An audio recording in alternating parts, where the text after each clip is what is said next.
Deontay Wilder does an interview with a set amount of people, very limited, and already what is released is being bended and twisted by a select few. Let's talk about it and clear it up. Push the weight in no flex. Flex alive is one in the six. Fit the runner, boy, you nigga, no question. You will run a motherfucker high stepping. Hey, you never had a big enough weapon. Motherfucker never learned your lesson. I'm a 88 pack nigga. I'm a 88 pack nigga.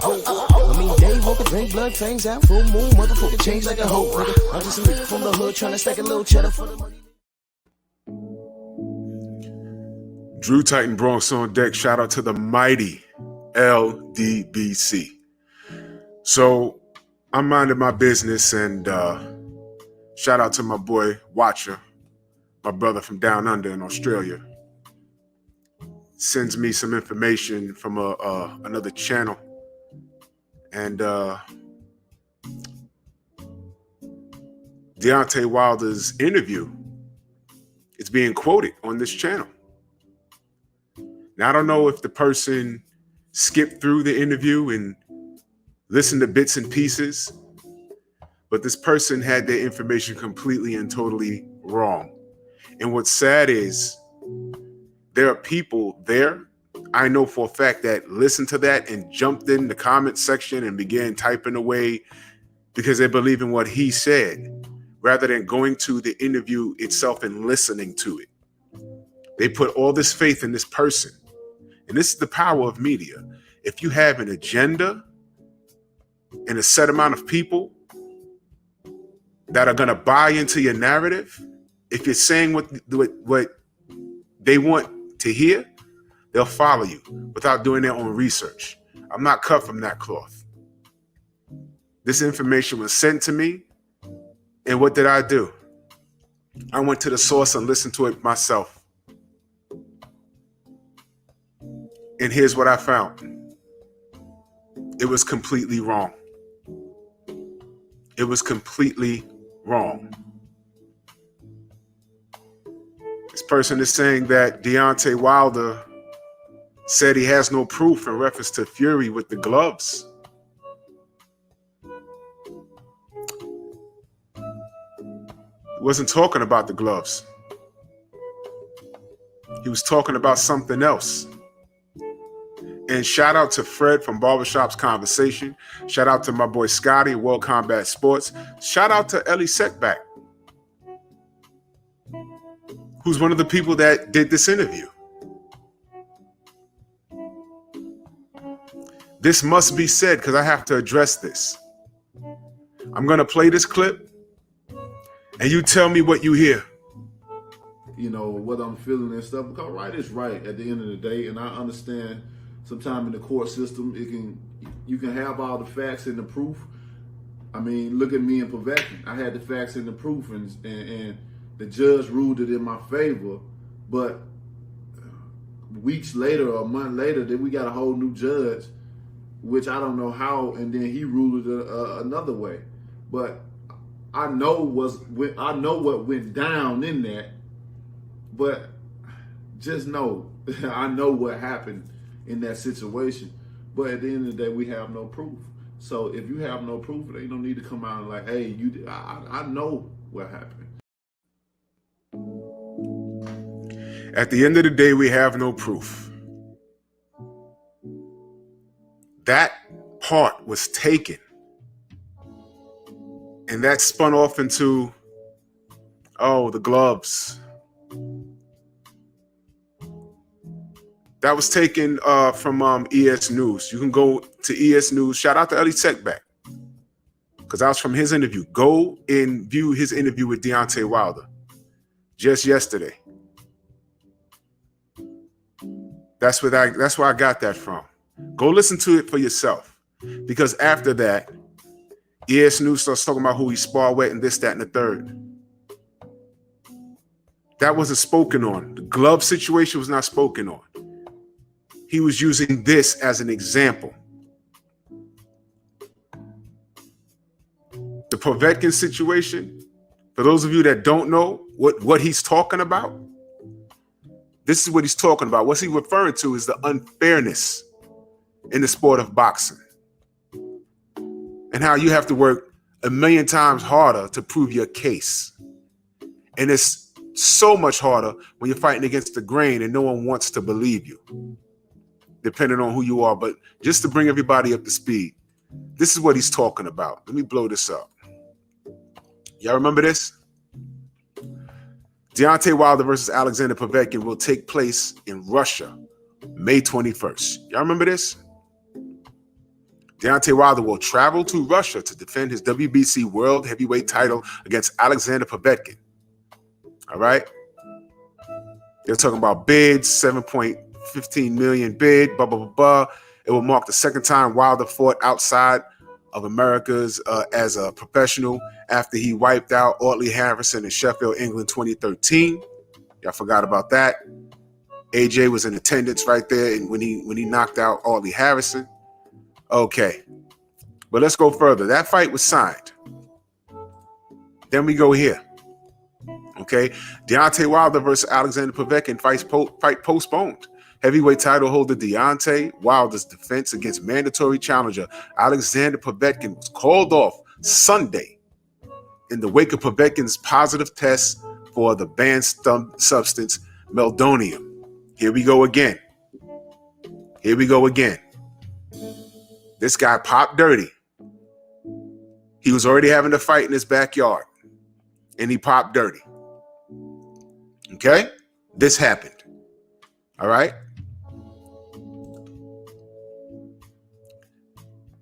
Jury finds Povetkin guilty in Wilder lawsuit. Deontay Wilder didn't get a chance to beat Alexander Povetkin in the ring, but he did defeat him in court. Now, this is what he was talking about. He defeated him in court.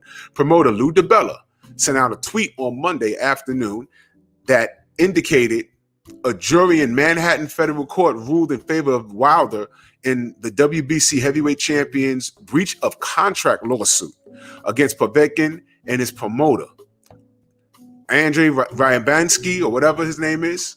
Wilder sued for $5 million in damages because their May 21st fight in Moscow was canceled due to Povetkin's positive test for meldonium, a banned performance-enhancing drug. Then it says down here, Dan Rafael confirmed it.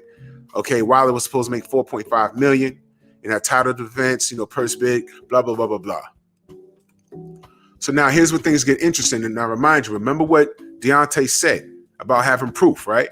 And then you heard him say that another judge came in and then turned everything upside down. And this is what he's talking about. Deontay Wilder and Alexander Povetkin continue to have to relive their fight that never was. Although the latest ruling should finally provide closure, even if it means having to once again live with a double knockout. The Second Circuit Court of Appeals in New York City affirmed on June 12th a ruling from last April dismissing claims from both sides of breach of contract from their canceled May 2016 heavyweight title fight in Russia. Wilder's side sought to collect a purse amount that in excess of $4.5 million he would have made for the title defense versus Russia's Povetkin, who tested positive for trace amounts of meldonium on April 27, 2016, 3 weeks prior to the scheduled bout. His decision to wash his hands of the fight altogether was met with a counter lawsuit by World of Boxing, WOB, Povetkin's promoter, who sought damages over the May 21st, 2016 event, to which they won the rights through a winning purse bid of $7.15 million. The purse amounts, this is disgusting. The purse amount was to be split 70-30 in Wilder's favor. So Wilder was supposed to make, Wilder was getting 70% of the pot. Okay, 70-30 in Wilder's favor, excluding 10%, $715,000 held in escrow by the WBC as a win bonus, as per announced policy, which never saw the light of day. The breach of contract claims filed by both sides were ultimately dismissed, with the greater blow dealt to Wilder, who was forced to return his escrowed purse to World of Boxing. Ain't that something? Ain't that something? Wilder's legal team originally argued that the jury trial finding that Povetkin's failed drug test confirmed violation of the contract. And in accordance with the drug testing standards by the World Boxing Council, the WBC, the Involuntary Anti-Doping Agency, the latter provided random pre-fight testing for the eventually canceled event through which meldonium was discovered in Povetkin's system. Because the test results discovered was so late in the promotion, the WBC chose to withdraw its sanctioning and have the mandatory title fight postponed as to conduct a thorough investigation. Now, sorry to sound long-winded, but I had to get through that. It's very important that you understand. Short version. Deontay Wilder signed to fight Alexander Povetkin. Povetkin popped dirty. He sued for damages. He won. Goes to court, and then some funny business happened. And everything just got canceled. Nobody was paid. He was forced to give back the money he had in escrow. All kinds of weird stuff happened. If you think I'm mistaken, go back and read it yourself. If you think I'm mistaken, go back and read it yourself. $4.5 million he was supposed to make. And he was out that money. You understand do you understand what's happening here? This is the grain that he's fighting against. This is the grain that he's fighting against. That's what he meant. They had proof. Povetkin popped dirty. Nobody got paid. He sacrificed time away from his family. And he probably had bills to pay with that money. Family to take care of. They had their hearts and finances tied up into that money. A long camp, 2-3 months, whatever, just for this guy to ruin it all by popping dirty. Breaking the rules and popping dirty. So he sued for 4.5. He sued for the purse. Damages. And somehow some funny business took place. If you read in the article further, they say, oh, well, the amount he was on meldonium, but it was prior to when it was against the rules. Something. Go read it. All I know is that it's disgusting. Why did he have to go through all of that? I don't know. You connect the dots. The guy popped dirty. You would think it'd be open and shut, right? But nevertheless, that's what he was talking about. They're not hearing you unless you have proof. He had the proof, went to court, and what happened? What happened? Did he get his money? No. Now, as it pertains to Glovegate, go listen to Ellie Setback's interview with him and listen to that part. About 2 minutes in. Then after he says this, Ellie starts talking about, oh, you've been in the ring, you sparred, whatever. He made mention of that. He didn't mention anything about not having any proof for that. Remember, when I talk, what have I been telling you guys all this time? Remember who I talk to.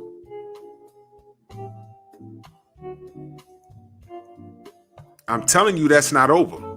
Y'all go ahead and believe these other outlets if you want to. And this ain't a shot to them.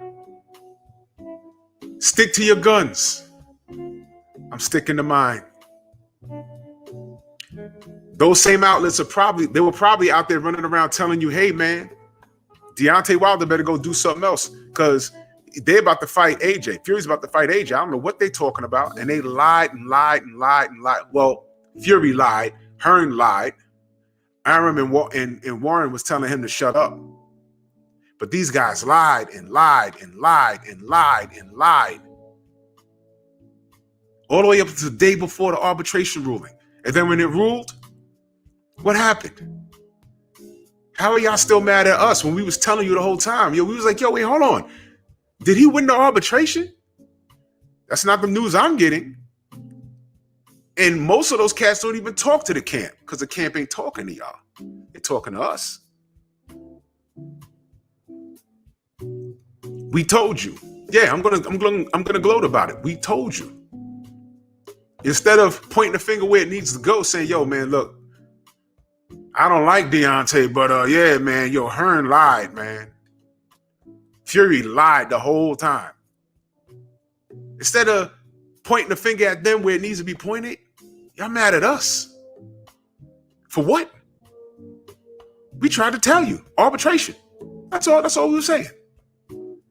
So here we are again. The man does an interview. He don't talk to anybody, but a select few does an interview, and I'll be damned. Already there's somebody bending and twisting the words.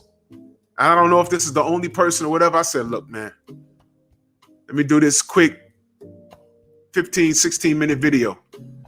For those that forgot, the Povetkin situation was what he was talking about in the video.